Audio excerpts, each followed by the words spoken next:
Happy Friday, Globe.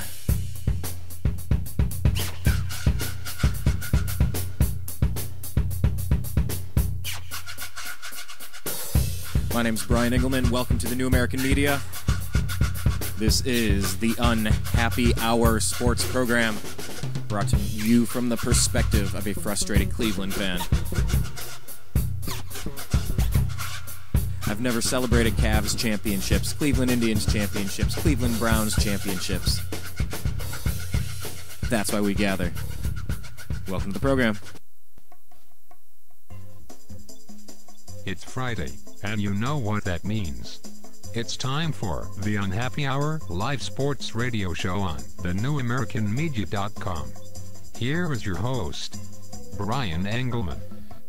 So as we were saying, welcome to the program. We're here to talk about sports and so much more, but we always at least try to start with sports, and maybe even end with sports. And I'll tell you what, it's all starting and ending with right now, the Miami Heat. Gotta tell you, Cleveland sports fan, wearing my Cleveland Browns shirt right now. We can talk about the draft if you wish. I gotta tell you, it's all about the Heat this time of year. We live in Los Angeles, and our neighbors were cheering like crazy when the Dallas Mavericks knocked out the Miami Heat last year. It was really weird. It's not like Kobe was in it. And our neighbor in this condominium just yelling and screaming and cheering. So were we. So for us, it's that time of year where we really just keep an eye on, it's just hard. It's hard to root for anything until the Heat are done, until the Heat are knocked out. When the Heat are knocked out, okay, now we're on to something. Now we can just watch basketball and watch Oklahoma City or the Lakers or watch the Sixers or the Celtics. But that's not what we have right now. We have a situation where we have a team to root against, and that's the Miami Heat. And we know as LeBron made his quote-unquote decision to take his talents, blah, blah, blah, he became the most hated player in the NBA because people were legitimately saying, hey, this is a cool story. For example,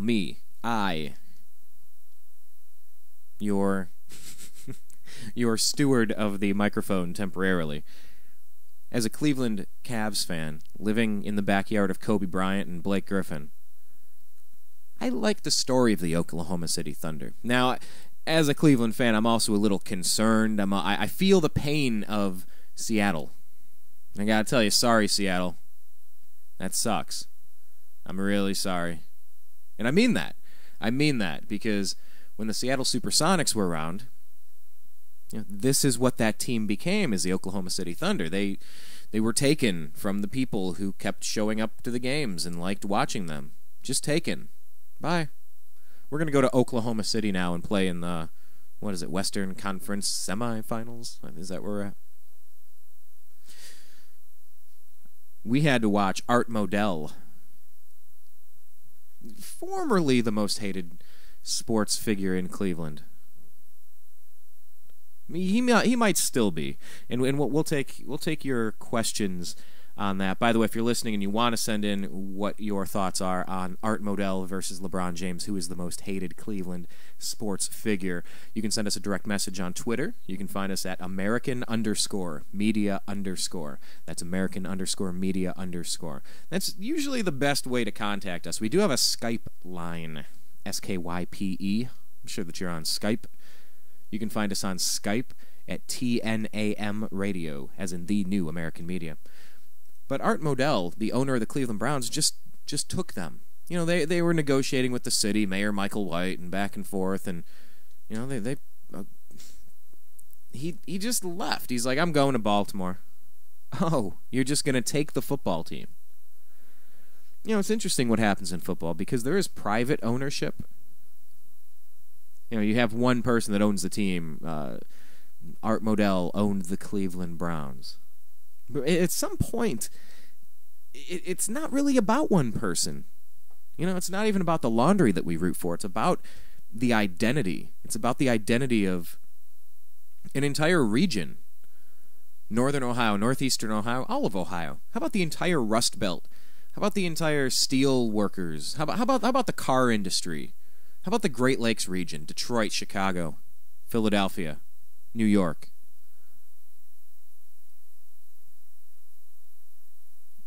At some point, teams become a little bit more than what some rich dude somewhere decides. You know, it's at some point a team belongs to the city. And my case in point, because I'm a very strong capitalist. I say that unashamedly. I think if you work harder, you should have more. I do. I think if I work overtime, I should have more money than someone who doesn't work overtime. If I take risks, I think I can be the boss one day. So I'm very strong into, you know, if someone owns their private property, you know, kind of stay out of it. You know, we're getting into that. We're not just in the 2012 basketball playoffs. We're not just there. We're in an election year, too. So you're going to hear a lot of stuff about ownership and sharing, communism, socialism, capitalism. You'll hear a lot about that. And I'm not saying that Art Modell didn't have the right to take his property. I'm saying that the thing that was the Cleveland Browns, I mean, it's bigger than an owner. And the courts ruled so. You know, let's look at what happened. That he owned a professional football franchise. Art Modell ruled the courts, and he took his professional football franchise to the city that he chose to sign his deal in. But guess what? The name Cleveland Browns stays as property of the people, which is really interesting. You know, and I'm talking a little off the cuff here. I've been a little motivated by the 20-point blowout that the Heat suffered yesterday, which was great to watch. And I've also been inspired by Mike Polk Jr. Not sure if you know who Mike Polk Jr. is, but we'll introduce you to Mike. But let's just. I've been motivated by a couple of people talking pretty passionately about sports in the past couple days, and you know, we had a guest from NAMI, National Association of Mental Illness. We had a guest on a couple weeks ago talking about the Junior Seau suicide, the depression, the CTEs, and the difficulties going through the heads, literally, of the NFL players that have suffered multiple concussions. And I was talking with him, and he said, we just kind of, I believe I led the conversation saying, well, it's that miserable time of year for me where, you know, here I am. I get to watch LeBron James in the playoffs. We threw that game. We gave it away. And people thought LeBron James gave a game away. Friggin' game. In my opinion, that sucked. What's that? What is that? We're talking about the playoffs. Playoffs? Don't talk about playoffs. You kidding me? Playoffs? I just hope we can win a game. And that's what Jim Mora thinks. But this is the time of year where, you know, we're going into the playoffs. And LeBron James is on another team. LeBron James is playing for somebody else. It's tough to watch, and you know, you get frustrated, you get angry, you get disappointed, let down. I mean, LeBron James was popular not just because he was a great player. He was popular because he was a local kid doing something good for the community. Hey, the country's $16 trillion in debt. Yeah, the Republicans are bad. Guess what? So are the Democrats. You know, this is something where it's like we all just want to get away from politics for just a couple minutes and watch some sports. And as Cleveland fans, it was like, hey, here come the playoffs. Playoffs? Yeah, yes, Jim, I said the playoffs.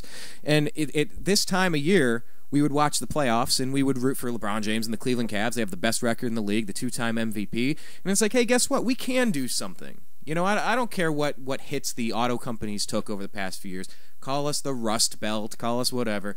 But growing up in Ohio or Pennsylvania or Detroit or Chicago, I mean, go around that whole general Great Lakes region. And this LeBron James story was great. It wasn't great because wow, the guy's so talented. He's so charismatic. Number one, he's never really been that charismatic at all.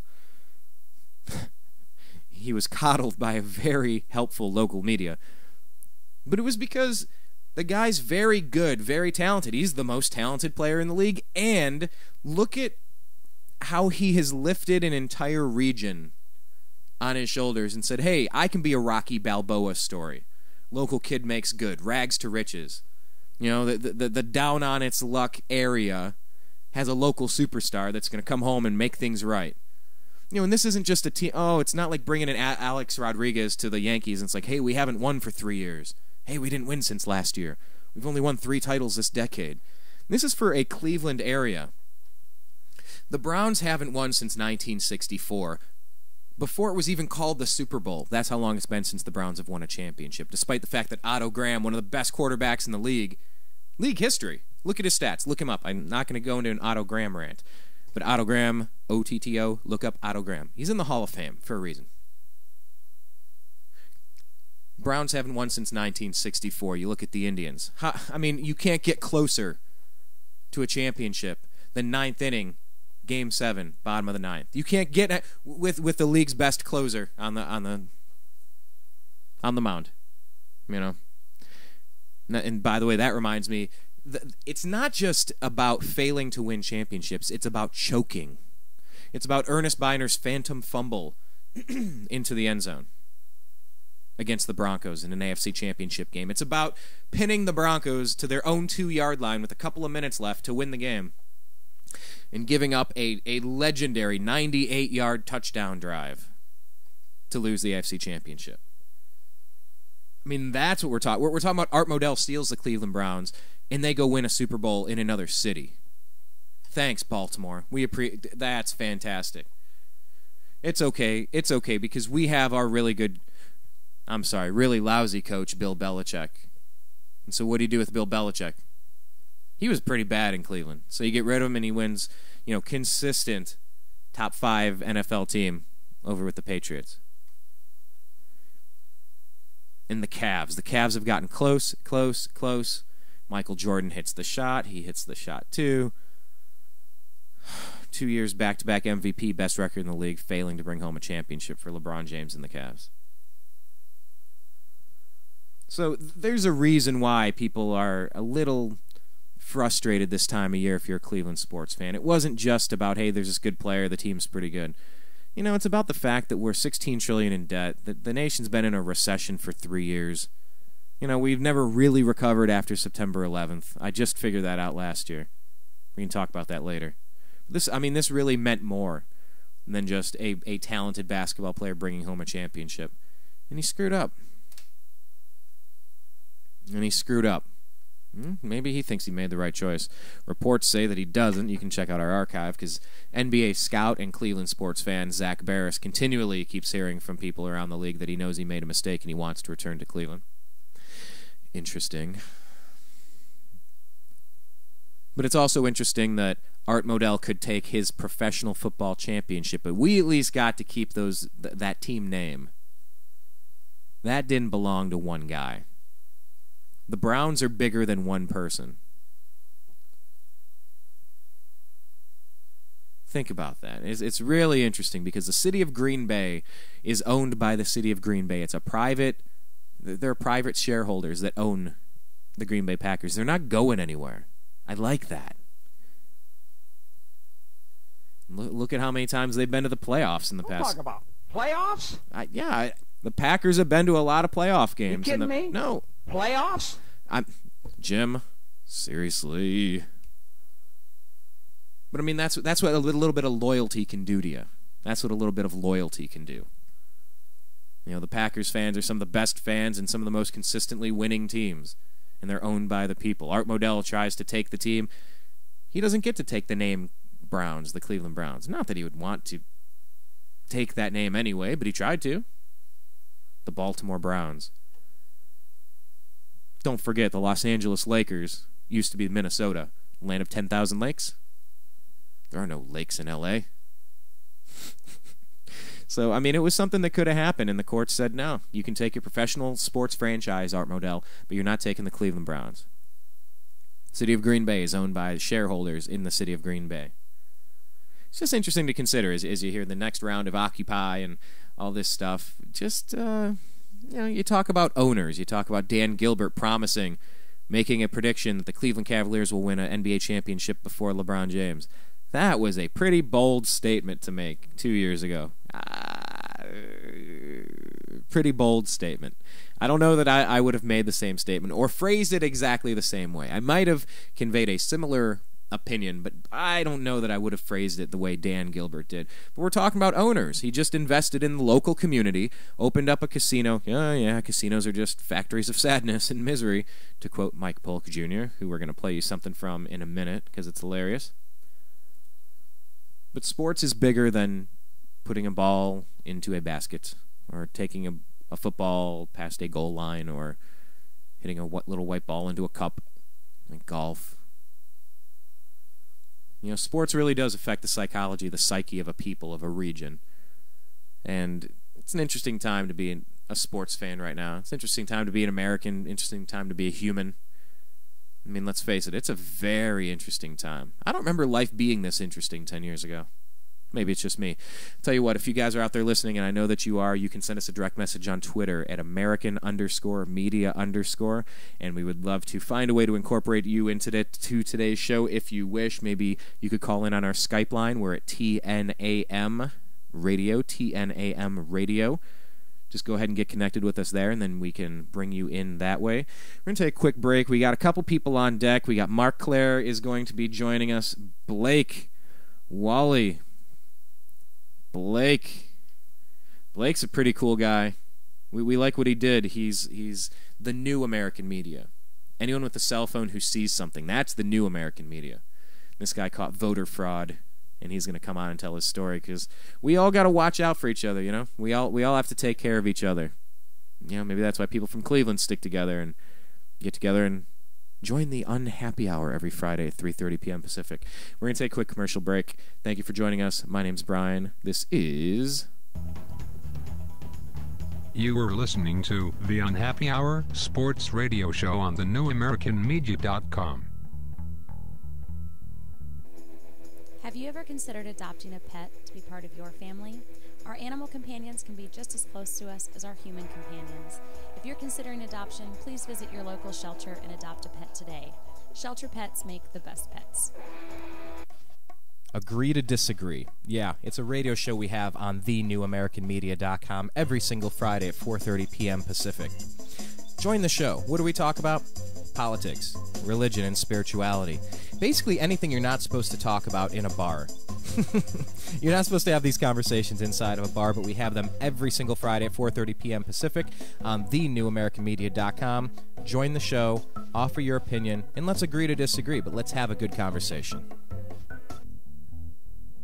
Follow thenewamericanmedia.com on Twitter at American_media_.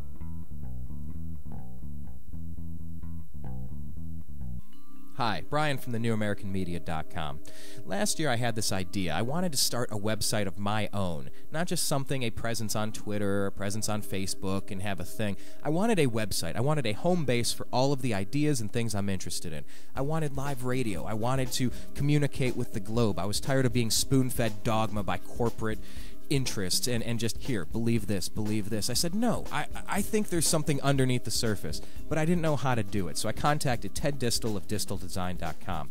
Ted walked us through the process of, okay, you want videos, you want to do quotes of the day, you want to have a spiritual section, you want to have a 1984 watch where government's intruding and private corporations are intruding into your privacy. Yeah, those are the things that I was interested in. Ted walked me through the process. We built thenewamericanmedia.com, and I encourage you to go online and take a look at our site. That's what he's capable of. Please, if you have an idea, go to disteldesign.com. That's DISTEL design.com. Hi, Brian from thenewamericanmedia.com. This housing crisis that we've been in for a few years now has really taken a toll on a lot of families. I know somebody you've worked with, somebody that you're related to, maybe even yourself. You might have gone through some sort of foreclosure, short sale, deed in lieu of foreclosure, or any other nonsense going on in the financial markets tied to housing. One of the things that is not talked about enough is the fact that a lot of people have to get rid of their homes right now and go into some sort of apartment-style living. And in that situation, many people can't bring their cat or dog, their friend, their companion, a member of their family. Imagine your dog, imagine your cat, dropped off at a shelter. Oh, it's a shelter. They'll be safe. No, the shelters just don't have the resources capable to take care of these animals, and thousands of them are put to death every single week. Please, if you have the opportunity, go become a foster parent at a shelter. Go to your local shelter, adopt a dog or cat. Trust me, a family out there is going to really appreciate the effort.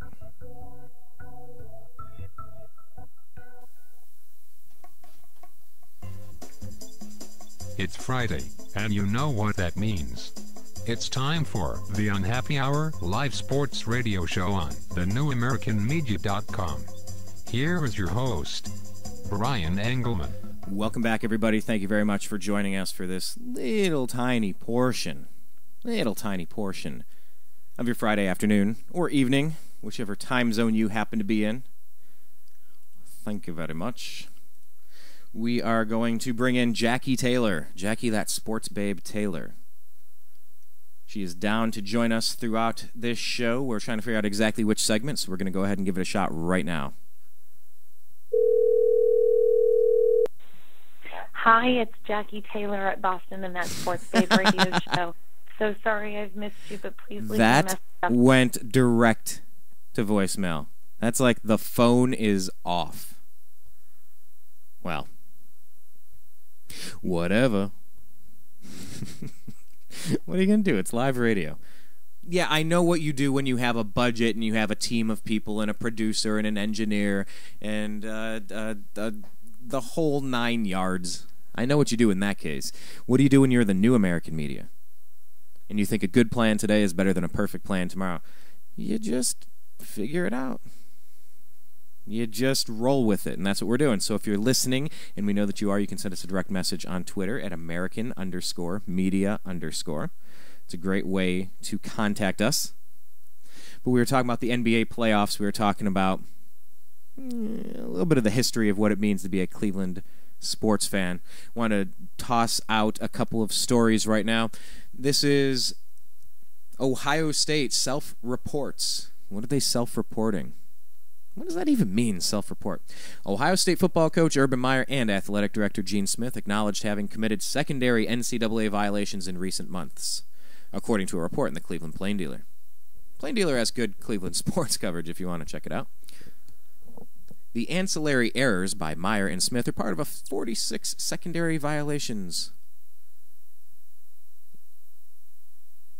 Not part of 46. Part of 46 secondary violations in 21 sports at Ohio State reported since last May 30th. The Plain Dealer obtained a list of violations through an open records request. Okay, so here's what we're talking about. Let me explain to you what we're talking about here. We're talking about Are we talking about the playoffs? Is it possible that we're talking about the playoffs? What's that? I said I was wondering if it's possible that we're talking about the playoffs. Playoffs? Okay, I guess it's not. No, we're talking about this. Don't forget, this is an Ohio State team that was rocked by scandal, just decimated by scandal, because some players traded some of their personal belongings for tattoos. All right, that was in violation of something somewhere. We're talking about tattoos, not the playoffs. We're talking tattoos. What are you talking about? Playoffs? All right, I'm talking tattoos. So that ran Jim Tressel, one of the best coaches I've ever seen, out of the product he's delivered and put on the field consistently. One of the best college football quarterbacks. One of the best college football coaches I've ever seen. And he was good with quarterbacks, too. Troy Smith won a Heisman. Remember that? Troy Smith. Craig Krenzel won a national title. And, man, if Terrell Pryor would have just kept his head straight. I mean, he's in the NFL, but that kid had he had a ceiling that you couldn't see. If he would have landed with Bill Belichick or somebody over in New England, I'd have faith that I would see him in a couple years. The fact that he landed in Oakland is really dangerous. But don't forget, because someone like Terrell Pryor would need a mentor, a good program, a good support group, if you will. You know, he's a guy that you should keep an eye on and kind of mentor and tutor and kind of keep a close eye on. One of those people that can easily self-destruct. We've seen it. But this is an Ohio State Buckeye football program that's been decimated by that. They get one of the best coaches on the planet, Urban Meyer, to come back. And so here's what's going on. Here are these violations that Ohio State self-reported. Meyer is reported to have said, "Good luck," to football recruit Noah Spence at a December 16th high school game, violating NCAA rules prohibiting direct contact with recruits during competition.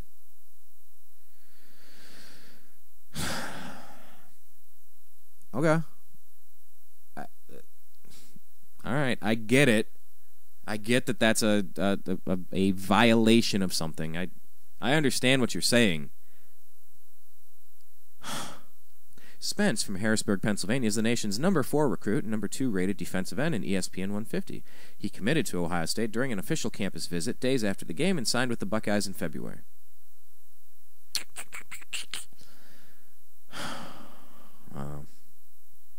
Okay. Ohio State learned of the contact from a newspaper photo that showed Meyer apparently talking to Spence. Meyer informed Ohio State of the contact 2 days after the game. "I went to say hello and good luck to his coach. And as I was walking off the field, Noah said hello, and I said good luck before the game," Meyer wrote in a text message to the plain dealer. "Nothing more. Nothing to hide. All good." It just stuff like this reminds me that when you make a system so complicated. Now look, I will take the same case I'm taking it with this Ohio State. On its surface, I will take the same approach that I took with the Trayvon Martin George Zimmerman situation. Altercation, we'll call it. What I will say is that I wasn't there. I don't know. Did he just happen to talk to the coach? And the kid walked past and he said something? Do I care? Now, obviously, in the Trayvon Martin case, I care a lot.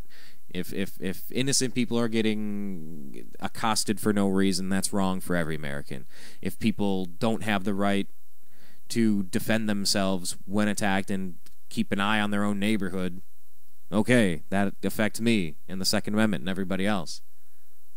Did it go too far? Who started the altercation? These are all things I don't know. So I if things play out one way, I'll feel one way about the situation. If it turns out that this actually happened, then I'll have a different opinion on it. I don't know. I don't have all the details. It just reminds me that you look at our tax code. Books and books and books. And I wonder how many books are actually... I've seen things on television, different news programs, where they bring out the tax code. If I said the word books, how long would it take until we had as many books as I saw? Books and books and books. I'm guessing 50 or 100 6-inch books or binders of information in the tax code. It just reminds me that if you really just want to put a magnifying glass under somebody, I mean, you can make a lot of people look bad. You can cause a lot of harm by doing that. And as a Cleveland sports fan, I'm cautious that my rooting against LeBron James isn't changing my humanity. Rooting for somebody to fail so much as opposed to... because I root for the Cavs to win more than I care about LeBron James, but at the same time, that's sports. We pick a team we like, and we pick a team we don't like, and we root for them. We're not rooting in some sort of cage match. Not a literal George Zimmerman and Trayvon Martin. One guy's getting punched and battered, and he has to defend himself, or he started a fight that he... I don't know. I don't want to see that type of stuff. But, I just wonder... Because we do pick teams. I don't like Pittsburgh Steelers. Although I will state for the record that the Rooney family, who owns the Pittsburgh Steelers, are the only owners that stood up and said that Art Modell taking the Cleveland Browns away from Cleveland was wrong. And so I will respect them for that. But there are a lot of teams I dislike. I dislike the Yankees. I dislike Pittsburgh Steelers. Yep. Baseball, Yankees... Steelers. Basketball. I dislike LeBron James. That's been our nemesis for the past few years. We have came agonizingly close so many times. That's the difficulty. I mean, you get down to like one game in the playoffs, and you just realize, if I can just get one game. You kidding me? Playoffs? I just hope we can win a game. I just love the quote. Sorry, guys. If you don't love the quote, you're just going to have to deal with it, because I think it's just such a funny line. I just love it. Because to think of the Cavaliers back in the playoffs, you kind of have the same feeling. You're like, I just hope we can win a game. I mean, it wasn't that bad this year. We were contending for the 7th or 8th playoff spot until Varejao got hurt and Kyrie Irving got hurt. And I mean, we're actually moving in the right direction. It didn't take that long. Once we had a year to just hit the reset button, once LeBron blindsided us. But I just want to make sure I don't lose my humanity. You know, I want to make sure I don't lose my humanity rooting against somebody or rooting for somebody to fail. Something about that hate could be a bad thing. You know, so all I'm saying, well, I guess I just said about 12 different things, but I'll bring it back to this point. I don't know what happened with Urban Meyer, but it's all these little things. And my concern is, when you have tax codes that are pages and pages and pages and pages and pages and books and books and books thick, if anyone gets put under that type of scrutiny, I mean, what happens to an ant when it's under a magnifying glass, microscoping glass? A magnifying glass. Well, if you're outside, the sun soaks that up and things start to get a little hot. And LeBron James is a guy that typically cracks under pressure.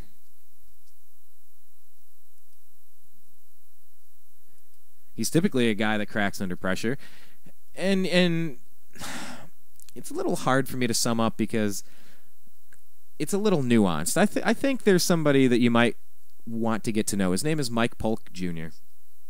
We've reached out to him to bring him on the program. We fully intend to bring him on. But in the meantime, these are some encouraging words for LeBron James from Mike Polk Jr. He's a big Cleveland Browns, Cleveland Cavaliers fan. Look him up on YouTube, Mike Polk, P-O-L-K. He just opened up for Jim Gaffigan in Cleveland. But this is from Fox 8 Cleveland on their website. Check them out at fox8.com. Well, he has some words of encouragement for LeBron, and maybe we should all just listen to it at this point, because maybe LeBron just needs a little encouragement. Oh, hey, LeBron. Hey, brother, how's it going? Cleveland Cavalier fan Mike Polk here with a few quick words of encouragement for you during this exciting NBA playoff season. Now, I'm sure that you assume that everyone here in Cleveland is rooting against you and doesn't want to see you win a championship. But please understand that nothing could be further from the truth. After all, you've earned this opportunity. It takes a big man to admit that he can't accomplish something on his own and instead needs to rely on help from 2 other NBA All-Stars to realize his dreams. And after somehow falling short of a ring so far, despite your overwhelming advantage, it seems as though the stars are all aligned for you now, and you're finally going to seal the deal. 2 of the fiercest opponents who might have stood in your way, Dwight Howard and Derrick Rose, were out for the season, so it should be a virtual cakewalk through the East. And the teams in the West are probably either too young, like the Thunder and the Clippers, or too old, like the Spurs and the Lakers, to present much of a challenge. So there's really no excuse for you not to win it all this year. No excuse whatsoever. But I just want to say, no pressure. I know that at times you have a tendency to get lost in your own thoughts and fade away late in the season, particularly when the spotlight is on you and the chips are down. In the past, you've let your insecurities get the better of you and crumbled at the last minute. But I'm sure that won't happen this time. No pressure. Don't think about how your hero Michael Jordan, whom you've lived in the shadow of your entire career, had already won 2 of his 6 NBA championships by this point in his NBA career. Just don't think about that. No pressure. Don't think about how you'll be attacked by the media if you don't win at all, and how you'll continue to be labeled as a ferociously gifted athlete who just can't finish.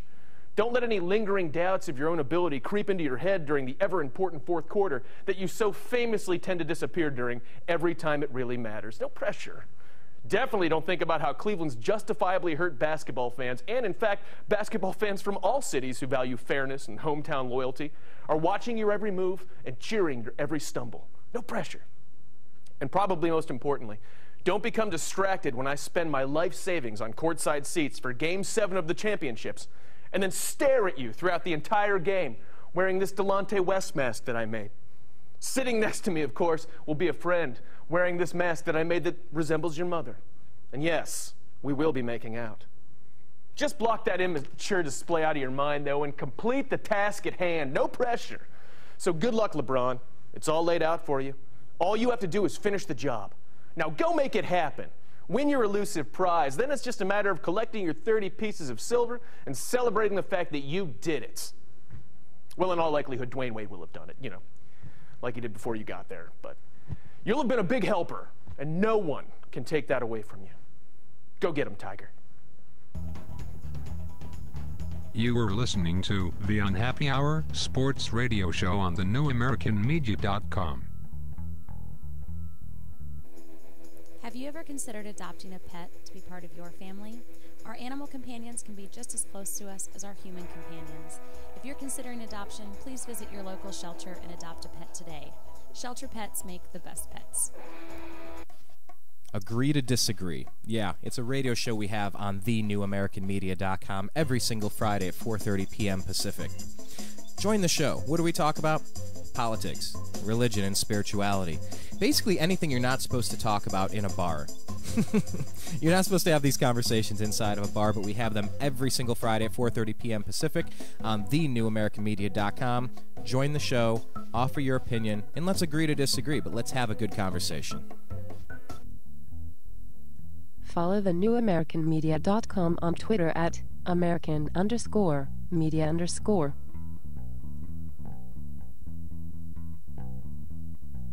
Hi, Brian from the newamericanmedia.com. Last year I had this idea. I wanted to start a website of my own, not just something, a presence on Twitter, a presence on Facebook, and have a thing. I wanted a website. I wanted a home base for all of the ideas and things I'm interested in. I wanted live radio. I wanted to communicate with the globe. I was tired of being spoon-fed dogma by corporate interests and just, here, believe this, believe this. I said, no, I think there's something underneath the surface, but I didn't know how to do it. So I contacted Ted Distel of disteldesign.com.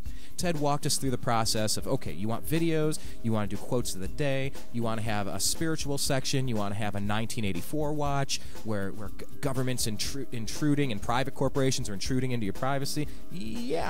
Yeah, those are the things that I was interested in. Ted walked me through the process. We built thenewamericanmedia.com, and I encourage you to go online and take a look at our site. That's what he's capable of. Please, if you have an idea, go to disteldesign.com. That's DISTEL design.com. Hi, Brian from the newamericanmedia.com. You know, this housing crisis that we've been in for a few years now has really taken a toll on a lot of families. I know somebody you've worked with, somebody that you're related to, maybe even yourself. You might have gone through some sort of foreclosure, short sale, deed in lieu of foreclosure, or any other nonsense going on in the financial markets tied to housing. One of the things that is not talked about enough is the fact that a lot of people have to get rid of their homes right now and go into some sort of apartment-style living. And in that situation, many people can't bring their cat or dog, their friend, their companion, a member of their family. Imagine your dog, imagine your cat, dropped off at a shelter. Oh, it's a shelter. They'll be safe. No, the shelters just don't have the resources capable to take care of these animals, and thousands of them are put to death every single week. Please, if you have the opportunity, go become a foster parent at a shelter. Go to your local shelter, adopt a dog or cat. Trust me, a family out there is going to really appreciate the effort.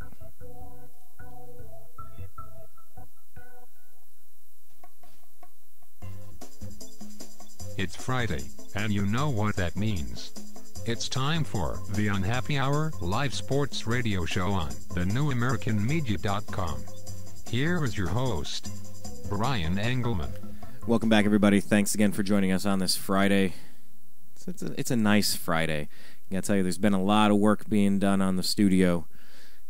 New roof, new painting. The whole building is getting a nice once-over, so it's been pretty hectic, and it's all kind of died down now, which is nice. And that's kind of the point of the Unhappy Hour. It's like when the whole work week finally dies down, get together with your buddies. You know, log on.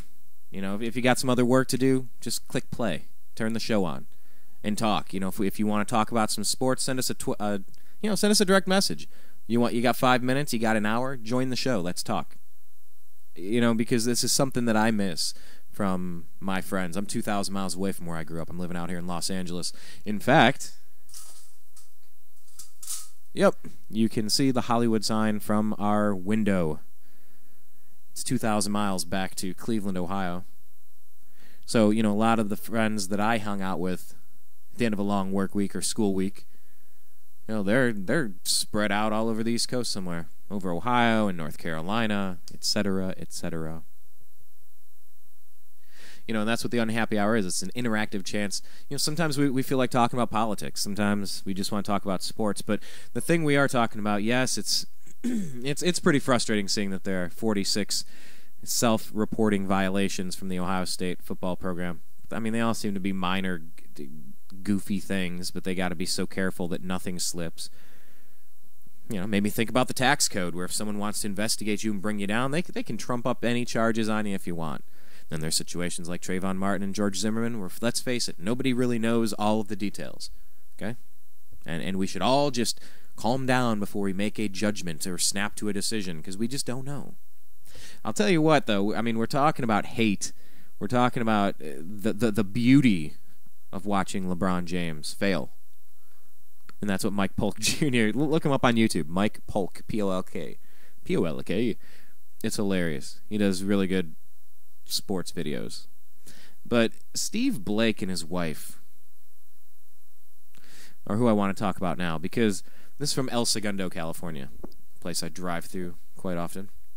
Los Angeles Lakers guard Steve Blake was the unsung hero of his team's first-round series victory over the Denver Nuggets, scoring 19 points in Game 7. But he learned quickly how a town, I guess LA is a town, I think it's a city, how a city, and I think that's my problem too. It's not a problem, it's just a thing that I've noticed lately doing live radio. When I don't write the copy myself, when I don't write the little headlines, I critique the writing of other people's headlines. And I get lost in the words to wonder if their punctuation and grammar and word choice are appropriate. It's what I get for being an assistant opinion editor at our school's college newspaper for a couple of years. Well, no, that was a couple of months. About a semester. But Steve Blake learned quickly how a town/city, Los Angeles, can turn on him after he missed a potential game-winning three in the Lakers' 77-75 loss at the Oklahoma City Thunder on Wednesday. After the game, both the Twitter feeds of Blake and his wife, Kristen, were inundated with criticism ranging from curse-word-laden rants to threats. I hope your family gets murdered, read one tweet that Kristen Blake retweeted along with a single comment, "Wow." I'm going to read that one more time. I hope your family gets murdered.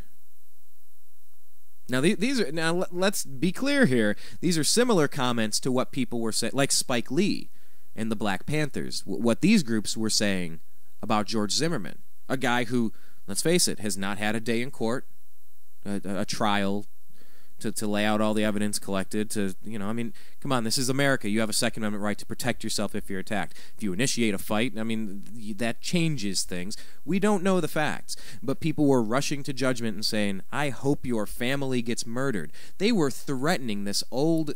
I don't have the article pulled up in front of me, and this is where if I had a producer, I'd send him a text message and say, hey, pull up that article about so-and-so, or I'd mention it on air, and I'd point to him and say, hey, get on that. Let me get that article. I don't care. Once again, when you produce, you're the host, you're the engineer, whatever. It just doesn't matter. Because this is my fun time of the week. I run it how I want to run it. But this is a situation, the Trayvon Martin George Zimmerman thing, where there was this old couple that mistakenly had Spike Lee sent out this tweet given the address of George Zimmerman. It was this other couple. It had nothing to do with anything. And these people are getting death threats. Why? Because this idiot is jumping to conclusions on a story he doesn't know the facts on, and he's recklessly endangering the lives of others. Sorry, that is an epic fail. By the way, Spike, I was with a friend who had never really heard of the Reggie Miller story where he scored 8 points in, how many seconds was that? Against the Knicks to knock you out of the playoffs, and he gave you the big choke sign when you were sitting courtside being a, I don't know, loudmouth. Yeah, that was pretty sweet. And so we pulled up on our YouTube, on our phones, kind of showing them, like, yeah, look at this, Reggie Miller. And there's Spike Lee on the sidelines. Remember that, Reggie? Remember that, Spike? Remember that time, Spike, that you tweeted out an address of what you thought was George Zimmerman so that he could absorb death threats? Instead, it was a elderly couple absorbing death threats. because you seemed to think it was your job to be a judge, jury, and executioner of another human being. Remember when he did that, Spike? Love ya. Love ya, pal. Good job. So Spike Lee, here's something here. You know, if this is the thing that we're into doing, Kristen Blake got tweeted, "I hope your family gets murdered." I wonder what that elderly couple thought. The ones in Florida who had all of those Twitter followers turned against them because of what you did, Spike. Remember that? It wasn't from missing a shot or something. This is from just existing. That elderly couple down in Florida, Spike. Remember the one that you thought you needed to dish out justice of your own brand? Actually, as a matter of fact, wasn't it the Miami Heat that all took the pictures of these hoodies? I don't know what... I still don't really understand what was going on there.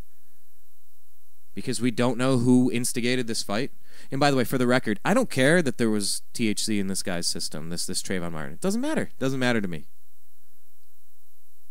Now, if there was cocaine in a bottle of whiskey, I've been a bartender long enough to see those types of people, and I've been in college long enough to know the other type of person that might have a little THC in the system and goes and gets some iced tea and Skittles. All right, but we're getting off point here. My point is, when sports gets out of hand, people are tweeting, "I hope your family gets murdered," to Kristen Blake.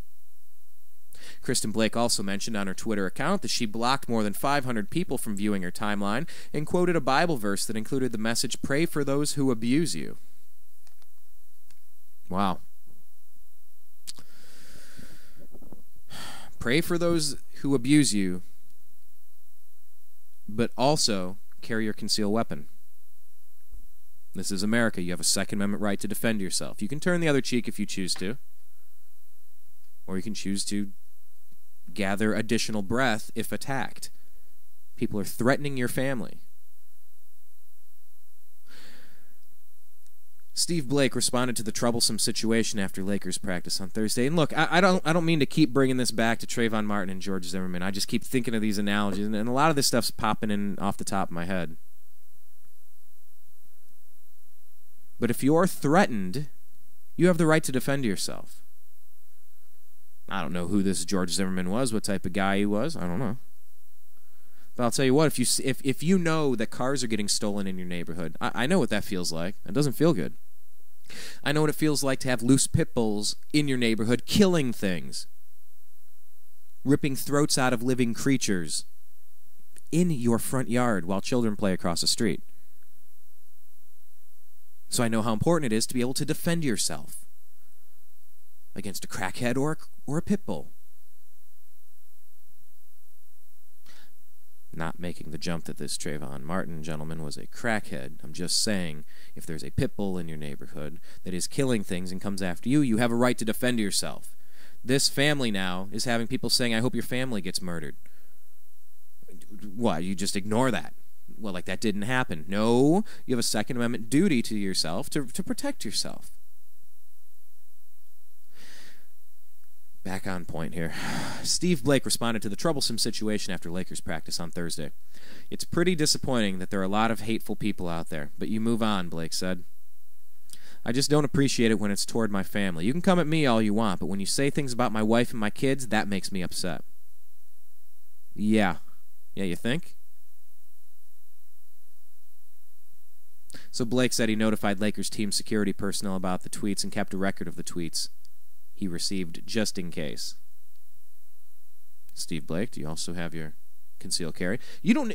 Let me just put this out there. You know, this is the same conversation I had about the Secret Service and the National Defense Authorization. Hang on, one issue at a time. This is the same comment I had about the Secret Service regarding Barack Obama's visit when the Secret Service were paying prostitutes. Prostitutes are well known to be way in deep to organized crime and mafia or gangs.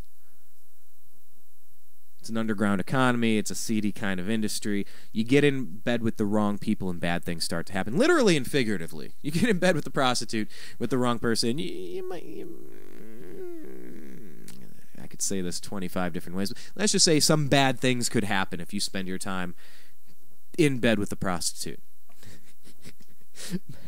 By the way, this is a great time to mention that I'm going to be talking with Blake Wally. I'm saying this because he will be... I believe he's from the great city of Las Vegas. Now, I could be wrong. The state of Nevada, I think of Blake as Las Vegas. We'll have to clarify that. But no, my point, back on topic here. Little awkward joke. My point is that when the Secret Service, whose job it is to protect the president, are getting involved with people connected with organized crime, it compromises the safety of my president. My president, I didn't vote for. My president, I'm not voting for again. My president, I'm campaigning to, let's fire him from office and put somebody competent in that position. We can have that discussion later. Okay? Now you have a situation where this guy's getting threatened. Now, what if... I tell you this Obama story for a reason. Bear with me here. I know I'm putting a couple bullet points. I'm doing some buckshot scattered. Putting the Legos all over the table. I'm going to start putting them together here now. What if you have a gambler? By the way, Blake, I may have been confusing with you, Jackie, that sports babe Taylor, because I know she's from Las Vegas as well. But she has LA ties too. But anyhow. What if the person threatening Blake and his family are people that put their life savings down for the mafia, for some organized crime, for some gangs, on the Lakers game? What if that missed three-pointer changed the outcome of all of that money he was in charge of? Oh, that's a long shot. I know it's a long shot. Maybe. Why? Oh, just because that's unlikely. That's why. Okay, well, maybe it's unlikely. But what if? I mean, what if? What if you're trying to just keep... What if it's you? What if you might really be in danger because some nut job was counting on a victory and they're going to blame you, and you've encountered the ire of a nut job now? At what point does it become a threat? And are you allowed to defend yourself with a firearm? Yeah, Second Amendment. It's not complicated. You don't have the right to go shoot people because they have a Twitter account because somebody else threatened you. You can't go pick fights and then shoot them. That's not how it works. But you absolutely have the right to defend yourself. What if one of these nut jobs threatening the life of Steve Blake and his family were someone that could get to him, that wanted to get to him, was unstable, whose world was so completely imploded by the fact that he missed that shot, and he thinks that it just matters what this guy thinks. It doesn't matter what the reality of it is. And that's why we said on a previous episode of Agree to Disagree, our show that's coming up in about 8 minutes here on thenewamericanmedia.com, it's why we said, Secret Service, you need to protect my president that I didn't vote for, I do not currently support, and I cannot wait until we get to vote him out of office. You had better protect him, and you had better not compromise the job that you're doing to protect him by getting mixed up with prostitutes and possible organized crime. And I mean it. So I take this stuff personally as a guy who has seen three pit bulls in the front yard killing things, my neighbor's dog, my elderly neighbor walking her 2 twin dogs, dogs eviscerated, has his throat ripped out in my front yard. I go out to help, the 3 pit bulls chase me into a neighbor's house. They chased me up the walk. They were triangulating in a hunt. I was out there in flip-flops and shorts. And my phone calling the police for help. The police who it took an hour and 45 minutes to get to my place for help, by the way. Let's just keep that in mind. I didn't have my firearm on my side. Don't I have a right to protect myself, according to the Second Amendment? Yeah. Yeah, I do. And do I sure as hell hope that the Miami Heat lose? Yeah. But I'm not thinking about threatening LeBron James' family. And I'm not going to plan burning down his house, because that's crazy. I don't think crazy is good. Do you agree or disagree? Send us a message right now on American_media_. But these types of stories trouble me. You see Junior Seau just kill himself one day. Whoa, okay. I mean, bad things happen across the board, whether you're an athlete, whether you're just a regular citizen. But death threats, I don't know. I mean, I have, you know, it's one thing to be non-supportive of our president's policies, and then being very upset when his safety is compromised. You know, I can't wait to vote this guy out of office. I'm very excited for the moment that he gets voted out of office. Cleveland Browns go through their head coaches in a year, 2 years, 3 years. 3 years, I've seen enough. I need a new head coach for my football team. But at the same time, I want our president to be safe. I want him to be protected. So that's what we have. We have a situation where Steve Blake is getting threatened. The president's security is being compromised, potentially. And Trayvon Martin George Zimmerman, I don't know. I keep seeing videos and pictures, and it's just bad all around. But that's the situation. You know, people going out of control and threatening people's lives and people's families because they missed a shot. But the Heat are in trouble, and I'm very happy about this. I can still be happy that the Heat are in a world of hurt. They are in trouble. I don't know.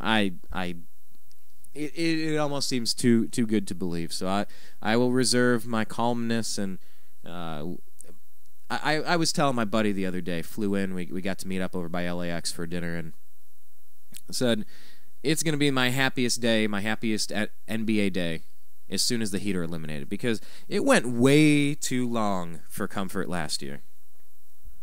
Way too long for comfort. It took many games before the Mavericks were eventually able to get rid of them. That means I wasn't able to really have fun watching them. So I'm really hoping that we are able to... I'm really hoping that we're going to watch the Heat get beat. That would be great. Beat the Heat. Beat the Heat. We're going to try one last time. I know we're almost out of time. We're going to try Jackie. One last time.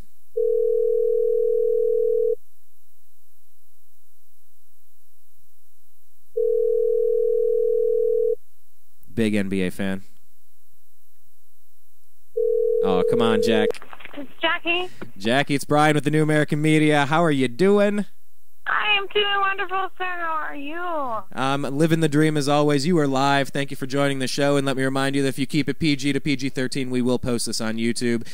Jackie, good to hear from you. Let's get into it. We're toward the end of today's show. I can spill it over for a couple of minutes, but not much longer. Let's get into the NBA playoffs. What's on your mind? Go.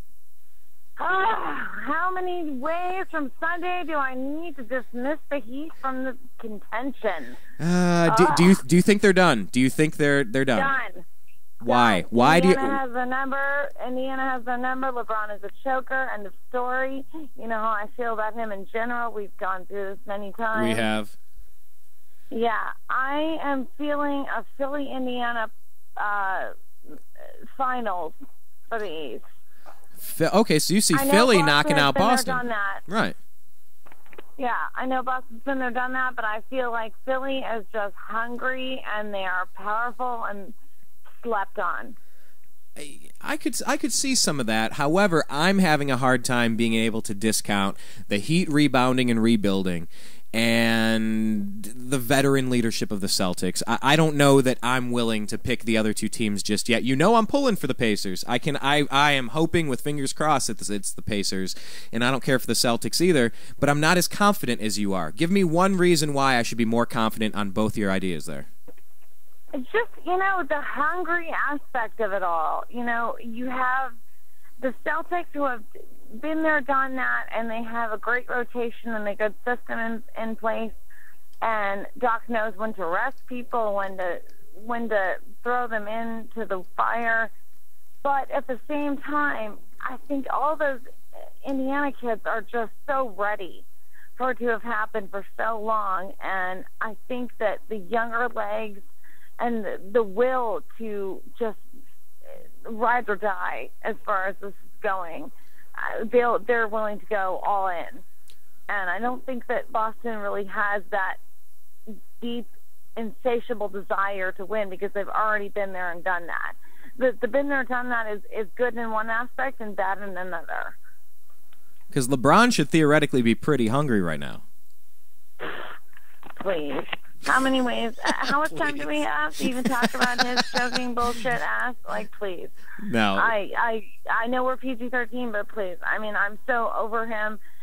Somebody asked me the other day about how why isn't LeBron getting the ball? And I'm like, because he can't.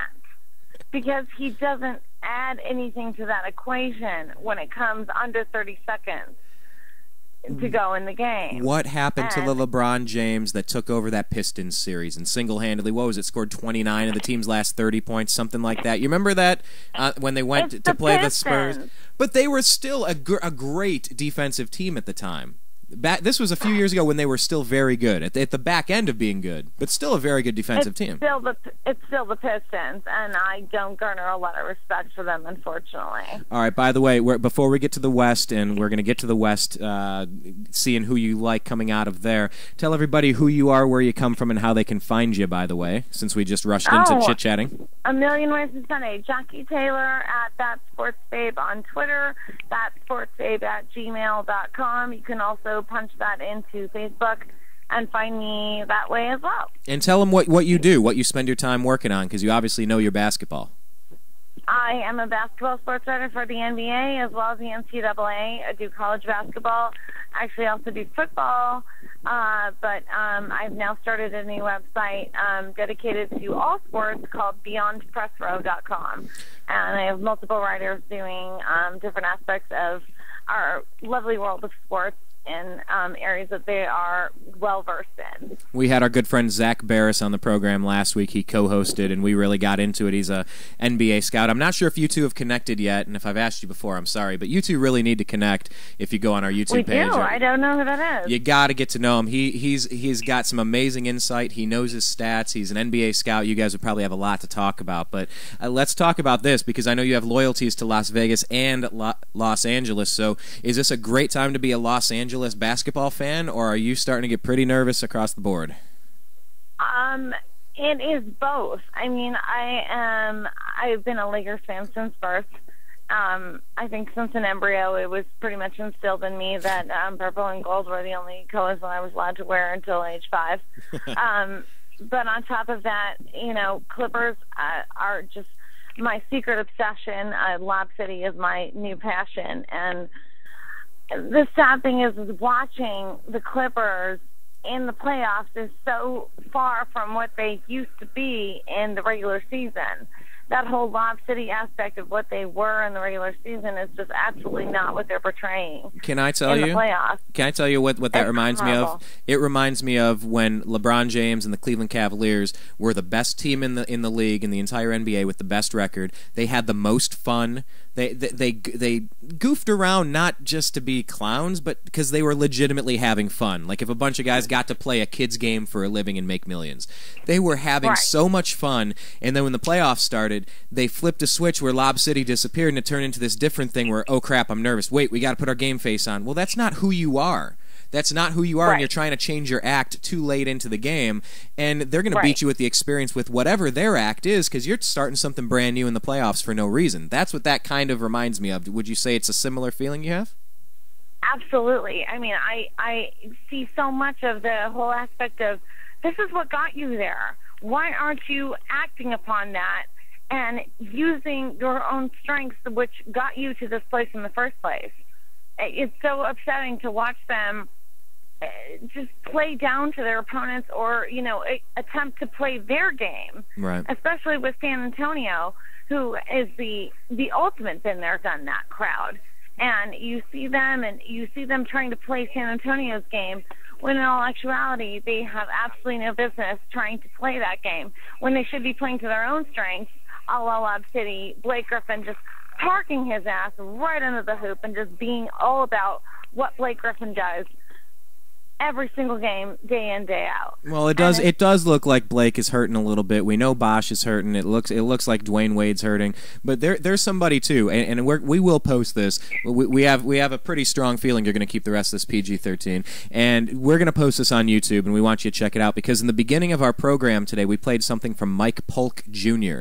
He's a hilarious comedian and Cleveland sports fan, and we played this thing where he was talking about LeBron James, a direct conversation to him saying, well, don't worry, no pressure. The two biggest obstacles you had in the East, Derrick Rose and Dwight Howard, are both out of the playoffs with injuries. There's nothing in the East to prevent you from going for another title. No pressure. What? You know? Does this guy watch basketball? Well, I mean, the fact that Dwight Howard was one of his nemesis and that Derrick Rose is the reigning MVP, but he was just kind of starting to harp on, hey, no pressure. Two of the biggest names in the East aren't there. And then he said about the West. He said about the West, and don't worry, all the people in the West, they're either too young, like the Clippers or Oklahoma City, or too old, like the Lakers or the Spurs, to give you any real challenge. No pressure, LeBron. And it's this whole thing kind of building up all the pressure, like, you should really be able to do this. I want you to listen to it. Do you think that anyone's getting too old in the West? Do you think the Lakers are too old? Do you think that the Spurs are too old? I think this guy's passive-aggressive, for starters. Oh, he is. He's a crazy comedian. He's being facetious. He's kind of being funny and accentuating some things.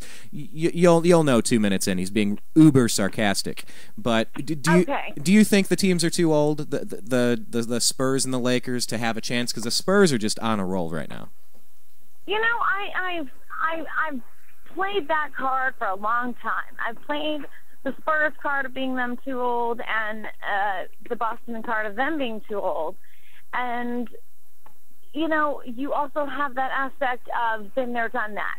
And the been there, done that card is something that a lot of the kids in this mix right now can't hold on to because of the fact that they haven't been there. Right. They're still trying to get their footing. And, you know, it's very difficult to say.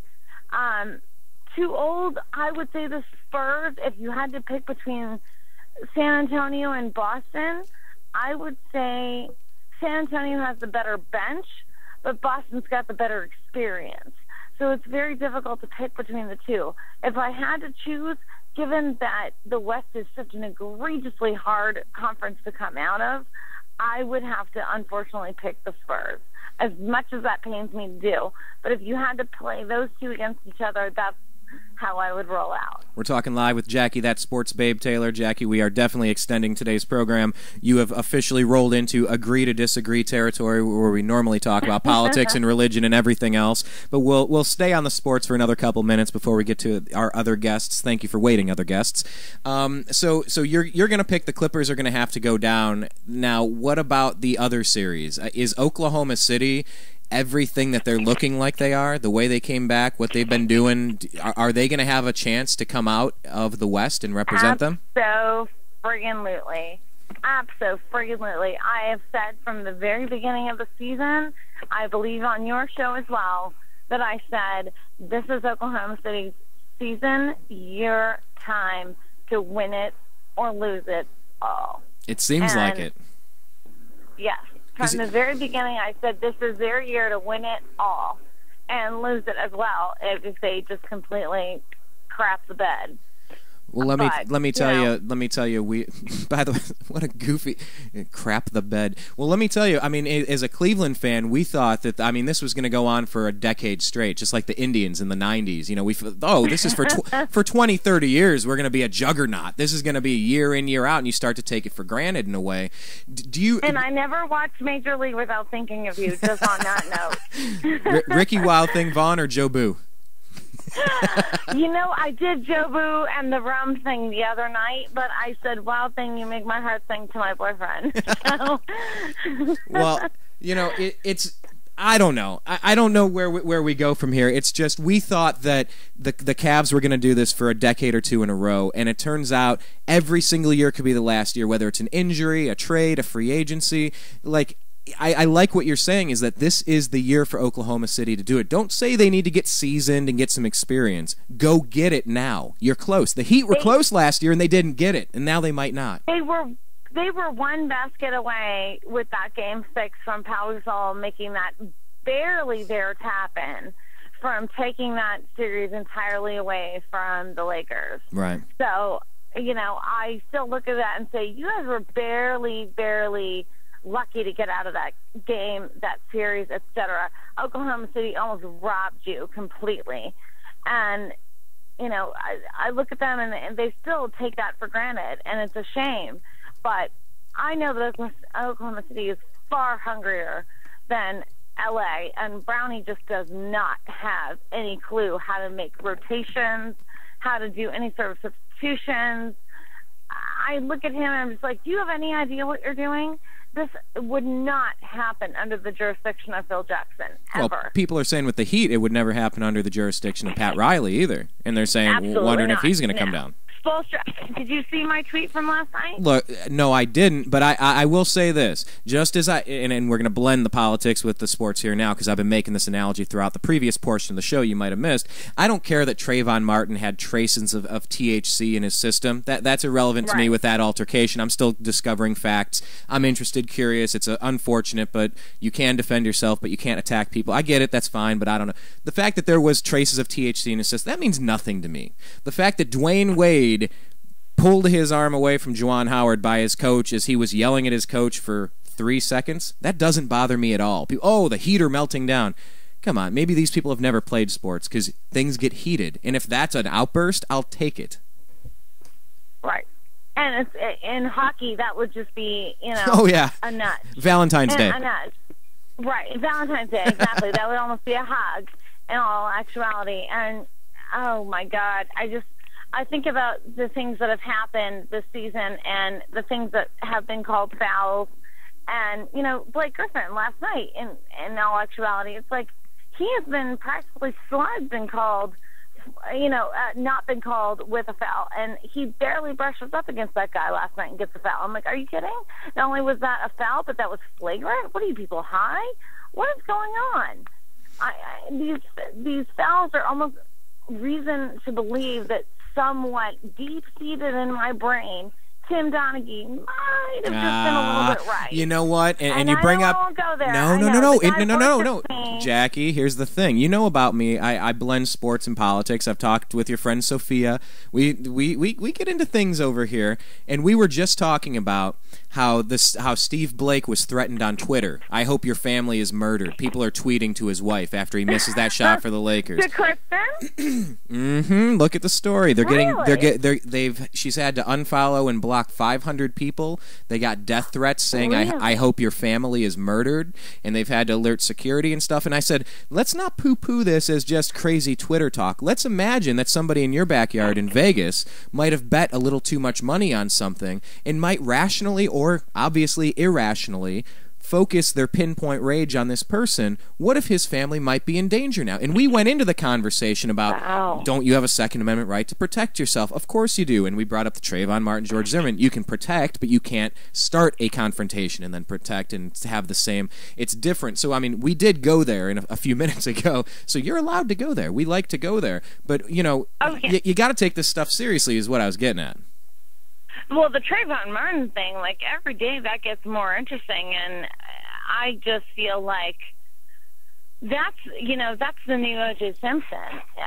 All of that drama with the investigators and people pinning evidence on one another, it's just every day is something new and more sexy in terms of evidence and in terms of tabloid. Coming from a law background, I mean, I get really in depth with those things, and I'm so intrigued by that entire case. Yeah, and you mean obviously sexy from a tabloid background, and you know where else I went in this show, because we're all over the place, and I love it. You're listening to the New American Media and Jackie, that Sports Babe Taylor, but we were also talking about Spike Lee. You know, because I was thinking about that choke moment where the guy on the Pacers bench looks at LeBron after that technical foul and gives him the choke sign. And I was having Buddy at LAX with my dinner with my buddy, and I told him about Reggie Miller. He goes, I don't remember that. He's not a huge sports fan. And I showed him where Spike Lee was courtside giving Reggie Miller junk, and he scored 8 points in, 15 seconds or 20 seconds. And, you know, Spike Lee comes back around because he's the one that tweets out an address for George Zimmerman, hoping there's going to be some vigilante justice. It's an elderly couple. An address? Yeah. Oh, yeah. Take a look at what's he tweeted out an address. I think it was from someone affiliated with one of the Black Panther parties. Was saying if they're not going to charge George Zimmerman, we're going to go get him. And here's his address. So someone eggs him on. It goes over to Spike Lee. So he tweets it out to hundreds of thousands of followers, if not millions. And and I brought it back to the Steve Blake story because Steve Blake's family is getting threats, and this elderly couple, not affiliated with this guy at all, is getting death threats because of Spike Lee. You know, and it's I'm losing track of the accountability here. I think common sense should rule the day. I think we all need to calm down until we get the facts. And you know, from Spike Lee and Trayvon Martin George Zimmerman over to Steve Blake and the death threats that Kristen, I believe, the wife, that they're getting. You know, it's just things are getting crazy. And what if the person threatening Steve Blake bet too much money in Vegas? Shouldn't you take that seriously? Absolutely. I'm shocked. I didn't know anything about this. So, yeah, I think Steve's a great guy. I think Kristen is wonderful. I've met her many times. And I'm shocked to hear this. I can't believe that anybody would be that harsh. I mean, I jokingly said that Mike Brown's days are numbered, and that, you know, if this all goes awry, that someone should burn his house down. But in all actuality, I mean, obviously I don't mean that. I say it in a joking manner, but people getting death threats, that's a pretty serious accusation. You know what? A pretty serious statement. And if you play football, it's like, I'm going to kill that guy. Well, I don't really mean I'm going to kill that guy, but I am. I'm going to destroy this guy on the field. I am going to ruin this guy's life. And the bounty thing, with, you know, he's so where is too far? Defamation of character against Roger Goodell. It's like, okay, listen. Good point. Not only are you caught and everyone snitched on you, but now you're bringing more attention to yourself about the case. And given that everyone snitched on you, it's even worse because now you're just making yourself an utter spectacle. You don't stand to gain one dime, but every piece of bad publicity that is possible in this situation. Well, he's already lost an entire year's of pay, so he might be able to gain some of that back if he can appeal this somehow. But you raise a great point. I don't see it possible if everyone snitched on him. To use the Vegas analogy again of a gambler going after Steve Blake's family, I wouldn't bet the house on it that he would get reinstated or save his season, but it's worth a shot. He could roll the dice for $5, but I wouldn't bet it all on red. Well, hey, let's get back to basketball. We've gone a little late, and that's fine, but we need to start wrapping this up. So let's get your final predictions here. In the East Coast, we know that you have the hungry Sixers battling the hungry Pacers coming out of the East. We'll leave it at there for now. And what about the West? You've pretty much said you're expecting the Clippers to go down, correct? To the Spurs. Yes. Okay, now. Unfortunately, yes. Lakers, what do you think? OKC. Oklahoma City all day. I think it's Oklahoma City's year to win the entire damn thing. And is that who you would put your money on? Money all day. I actually put money on it about literally 3 months ago. Literally put money on it 3 months ago to win the entire friggin' thing. We're not one of these. It reminds me again of Major League. You know, when Tom Berenger goes, you know what you have to do? Win the whole effing thing. And you even censored yourself, Jackie. Oh, this is just getting great. You know, for once, I'm trying to be PG-13 for the sake of the show. And by the way, there's somebody else out there too. It reminds me of you every time I see it, just like Major League reminds you of us. You need to check out someone named Sports Yelling on Twitter. I think the handle is called Sports Yelling, and it's this woman. Okay. It's this girl, and she just tweets in all caps and exclamation marks all sorts of varieties of expletives and ramblings and rantings and yells, and it's Sports Yelling, and she means it. I think you'd get a kick out of that too. So that sounds like my kind of girl. Absolutely. Well, Jackie, we're out of time. Jackie, once again, before we go, remind people what you do, where you write, and how they can keep up with you if they want to follow some more of your stuff.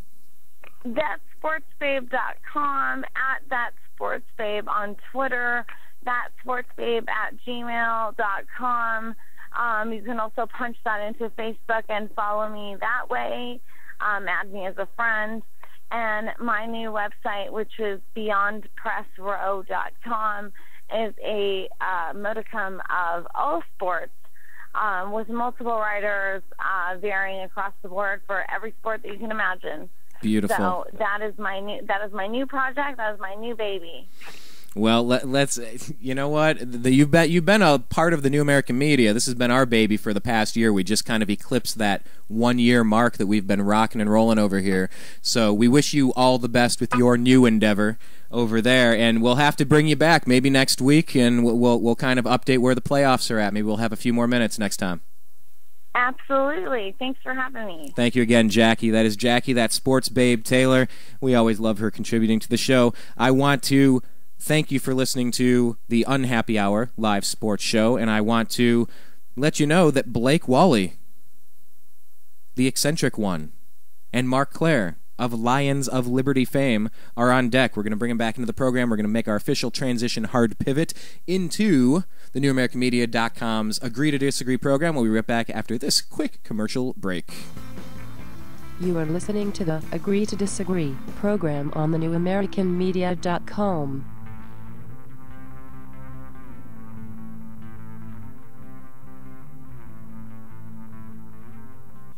Hi, Brian from the NewAmericanMedia.com. Last year I had this idea. I wanted to start a website of my own, not just something, a presence on Twitter, a presence on Facebook, and have a thing. I wanted a website. I wanted a home base for all of the ideas and things I'm interested in. I wanted live radio. I wanted to communicate with the globe. I was tired of being spoon-fed dogma by corporate interests and just, here, believe this, believe this. I said, no, I think there's something underneath the surface, but I didn't know how to do it. So I contacted Ted Distel of DistelDesign.com.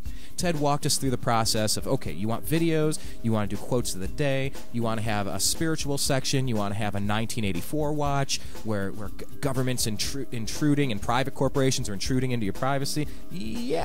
Yeah, those are the things that I was interested in. Ted walked me through the process. We built thenewamericanmedia.com, and I encourage you to go online and take a look at our site. That's what he's capable of.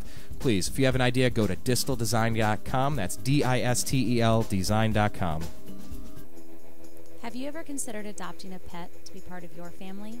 Our animal companions can be just as close to us as our human companions. If you're considering adoption, please visit your local shelter and adopt a pet today. Shelter pets make the best pets.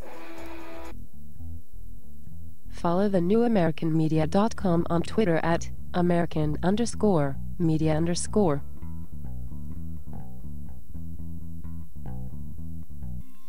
Hi, it's Brian from the NewAmericanMedia.com.